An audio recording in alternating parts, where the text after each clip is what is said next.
இது மகிமை நேரம். மகிமை டிவி நேயர்களே, உங்களுக்கு ஆண்டவராகிய இயேசு கிறிஸ்துவின் நாமத்தில் அன்பின் வாழ்த்துக்கள். இந்த நாளில் நாம் தியானிக்கும்படியாக எடுத்துக்கொண்ட தலைப்பு அழிவில்லாத கிரீடம். அழிவில்லாத கிரீடம். இந்த உலகத்தில் பல்வேறு விதமான கிரீடங்களை குறித்து பார்த்தோம். இந்த கிரீடங்கள்லாம் ஒரு குறிப்பிட்ட காலகட்டத்தில் அது மாறிவிடுகிறது, மறைந்து விடுகிறது, அழிந்து விடுகிறது. ஆனால் அழியாத ஒரு கிரீடத்தை ஆண்டவர் தருவதற்கு காத்திருக்கிறார். அழிவில்லாத ஒரு கிரீடத்தை பெற்றுக்கொள்ள வேதம் நமக்கு என்ன கற்றுக் கொடுக்கிறது சிந்திப்போமா? வேத பகுதி 1 கொரிந்தியர் 9:25. பந்தயத்துக்கு போராடுகிற யாவரும் எல்லாவற்றிலேயும் இச்சையடக்கமாய் இருப்பார்கள். அவர்கள் அழிவுள்ள கிரீடத்தை பெறும்படிக்கு அப்படி செய்கிறார்கள். நாமோ அழிவில்லாத கிரீடத்தை பெறும்படிக்கு அப்படி செய்கிறோம். நாமோ அழிவில்லாத கிரீடத்தை பெறும்படிக்கு அப்படி செய்கிறோம். இந்த உலகத்தில் உள்ள கிரீடத்தை பெறுவதற்கு ஒவ்வொருவரும் தங்களை அதிகமாக இச்சையடக்கத்திற்குள்ளாக, கட்டுப்பாடுகளுக்குள்ளாக கொண்டு செல்லுகிறார்கள். உதாரணமாக ஒரு விளையாட்டு வீரரை எடுத்துக்கொள்வோம் என்றால், அவருடைய வாழ்க்கையில் அவர் பல்வேறு காரியங்களை ஒதுக்கி வைக்கிறார். பல்வேறு நேரங்களை, இந்த அதிகமான நேரத்தை இந்த பயிற்சிக்காகவே அவர் செலவிடுகிறதை நாம் பார்க்கிறோம். அதிகமான பயிற்சி, விடாமுயற்சி, எல்லாவற்றும் கட்டுக்கோப்பான ஒரு வாழ்க்கை. இப்படிப்பட்ட ஒரு வாழ்க்கைக்கு தன்னை ஒப்பு கொடுத்து இந்த அழிந்து போகிற கிரீடத்துக்காக அவர்கள் ஓடிக்கொண்டிருக்கிறார்கள். ஆனால் அழியாத கிரீடத்தை ஆண்டவர் நமக்கு தர காத்திருக்கிறார். அவர் சொல்லுகிறார், இந்த அழியாத கிரீடத்தை நாம் பெற வேண்டுமானால் 1 யோவான் 2:17 சொல்லுகிறது, உலக இச்சையை நாம் ஜெயிக்க வேண்டும். உலக ஆசை, உலக இச்சையை நாம் ஜெயிக்க ஆண்டவர் நம்மை அழைக்கிறார்.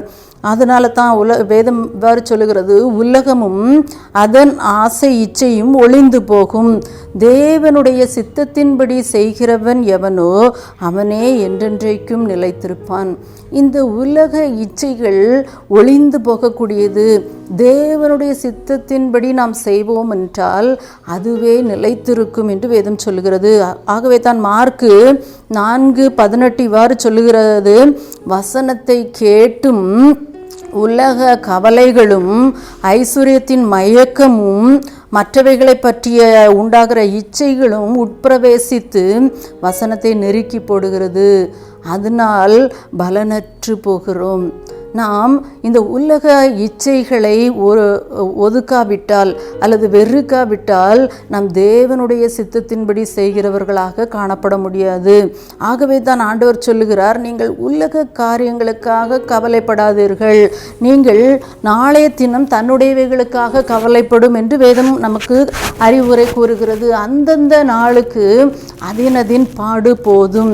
உலக கவலை, ஐஸ்வர்யத்தின் மயக்கம், இது எல்லாவும் நாம் அழிவில்லாத கிரீடத்தை பெறுவதற்கு தடைக்கல்லாக அமைகிறது. இரண்டாவதாக, நாம் இந்த அழிவில்லாத கிரீடத்தை பெறுவதற்கு நம்முடைய சரீர இச்சைகளை நாம் அடக்க வேண்டும், ஜெயிக்க வேண்டும்.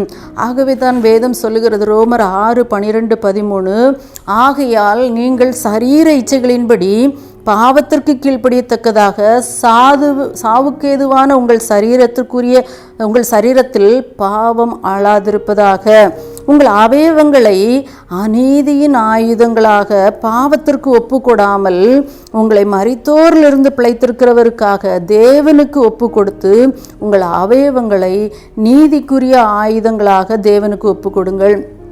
ஆகவேதான் இவ்வாறு நாம் பாடுகிறோம், நீதியின் ஆயுதமாம் அவயவம் நேர்ந்து விட்டேன் உமக்கு, ஜோதி பரிசுத்தராலயமாகவே, ஜோதி பரிசுத்தராலயமாகவே சொந்தமாய் தந்தேன் எந்தன் சரீரத்தை, என்னை ஜீவ பலியாய் ஒப்புவித்தேன், ஏற்றுக்கொள்ளும் இயேசுவே. ஆண்டவர் நம்முடைய சரீரத்தில் அவர் தங்குகிற ஆலயமாக ஆண்டவர் அதை எடுக்கிறார். ஆகவே நாம் ஆண்டவர் தங்கும் ஆலயமாக நம்முடைய சரீரம் இருப்பதனால் நாம் அதை நீதியின் ஆயுதமாக நீதியின் அவயவமாக நம்முடைய சரீரத்தை தேவனுக்கு நம்ம ஒப்பு கொடுக்கும்போது நிச்சயமாகவே இந்த உலகத்தில் வருகிற எல்லா விதமான சரீர இச்சைகளையும் நாம் ஜெயிக்க முடியும். அடுத்தபடியாக நாம் அழிவில்லாத கிரீடத்தை பெறுவதற்கு நம்முடைய சுய ஆசைகளை, சுய எண்ணங்களை, நம்முடைய செல்ஃபிஷ்னஸை நாம் ஜெயிக்க வேண்டும். அதை எப்படி ஜெயிக்கலாம்? 2 தீமோத்தேயு 4:3 இவ்வாறு சொல்லுகிறது, ஏனென்றால் அவர்கள் ஆரோக்கியமான உபதேசத்தை பொறுக்க மனதில்லாமல் செவி திணவுள்ளவர்களாகி தங்கள் சுய இச்சைகளுக்கேற்ற போதகர்களை தங்களுக்கு திரளாய் சேர்த்து கொள்ளுகிறார்கள். தங்கள் சுய இச்சைக்கேற்ற போதகர்களை, நம்முடைய விருப்பத்திற்காக இன்று பிரசங்கம், நம்முடைய ஆசைக்காக இன்று ஜெபம், ஒருவருக்கு ஒரு காரியம் தேவைப்படும் என்றால் உடனே ஊழியர்களை தேடி ஓடுகிறோம், உடனே நாம் ஜெபிக்க ஓடுகிறோம், உடனே நாம் பலவேறு ஆட்களை நம்ம தேடி ஓடுகிறோம். ஆனால் ஆண்டவர் எதிர்பார்க்கிறது நம்முடைய சுய இச்சைகள் நம்முடைய ஊழியத்திலே நாம் திணிக்கக்கூடாது, அல்லது நம்முடைய சுய ஆசைகளை நாம் ஊழியக்காரர்களோட வாயிலிருந்து நமக்கு முழுவதுமான ஆரோக்கியமான செழிப்பான உபதேசம்தான் வரணும் அப்படின்னு சொல்லி தங்களுக்காக நாம் கூலி பொறுத்து கொள்ளக்கூடாது. சிலர் பார்த்திங்கன்னா அப்படியே லைனில் நிற்பாங்க, அப்படியே குறி சொல்கிறது போல் காணப்படும். இந்த மாதிரி சுய ஆசைக்கு அவங்களுக்கு ஏற்ற வார்த்தைகளை சொல்ல மாட்டாங்களா? அவங்களோட வாழ்க்கையில் நன்மையை மட்டுமே சொல்லிட மாட்டாங்களா? அவங்களுடைய சுய தேவைகளை நிறைவேற்றுவதற்கான வசனத்தை மட்டும் சொல்ல மாட்டாங்களா? ஆண்டவர் சொல்லுகிறார், நாம் வசனத்தின்படி நடக்க வேண்டும். வசனத்தை நமக்கு ஏற்றபடி சொல்லுகிற போதகர்களை நாம் உருவாக்கக்கூடாது.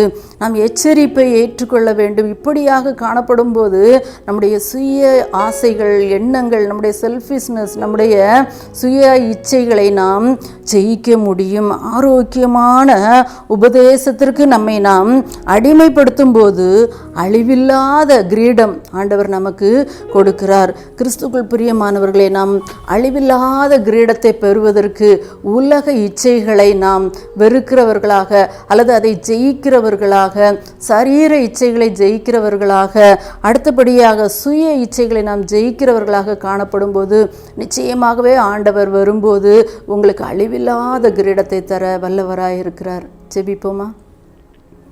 எங்களை மிகவும் நேசிக்கிற நல்ல ஆண்டவரே, இந்த உலக காரியங்களிலே ஆண்டவரை சாதாரண அழிந்து போகிற ஒரு பொருளுக்காக தங்களை கட்டுப்பாடுகளுக்குள்படுத்தி இச்சை அடக்கத்தோடு, எவ்வளவு மிகுந்த கவனத்தோடு, அதிக பயிற்சியோடு ஆண்டவரே மல்யுத்தம் பண்ணுகிற எந்த ஒரு விளையாட்டு வீரர்கள் என்றாலும் சரி தங்களை ஆயத்தப்படுத்துகிறார்கள்.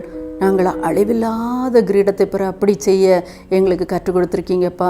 நாங்கள் இந்த உலக ஆசை இச்சைகளை நாங்கள் அடக்கும்போது, உலக கவலைகளை ஜெயிக்கும்போது, ஐஸ்வர்யத்தின் மயக்கத்திலிருந்து விடுவிக்கப்படும் போது ஆண்டவரே, நீங்கள் எங்களுக்கு ஆண்டவரே இந்த உலக கவலைகளிலிருந்து, இச்சைகளிலிருந்து ஜெயத்தை கொடுக்குறீங்கப்பா. எங்களுடைய சரீரத்தை நீதியின் ஆயுதமாக உமக்கு ஒப்பு கொடுக்கும்போது, நீதியின் ஆயுதமாக நாங்கள் செயல்படுத்தும் போது, நீர் தங்கும் ஆலயமாக நாங்கள் எங்களுடைய இருதயத்தை ஒப்புவிக்கும் போது எங்களுடைய சரீரத்தை பரிசுத்தப்படுத்துகிறீங்க. நீங்கள் தங்கி இருக்கும்போது அங்கு பாவத்திற்கு இடமில்லைப்பா.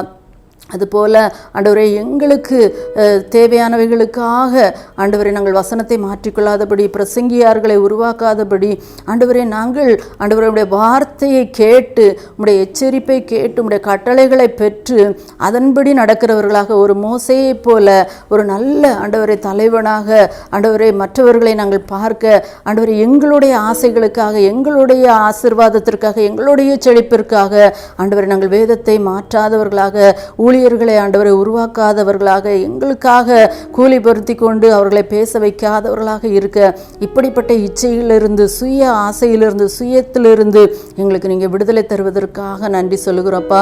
அந்த அழிவில்லாத கிரீடத்தை எங்கள் ஒவ்வொருவருக்கும் நீங்கள் கொடுத்து ஆண்டவரை நாங்கள் அதை பெற்றுக்கொள்ளத்தக்கதாக இச்சையடக்கத்தோடு ஓட எங்களுக்கு கிருபை செய்யுங்க.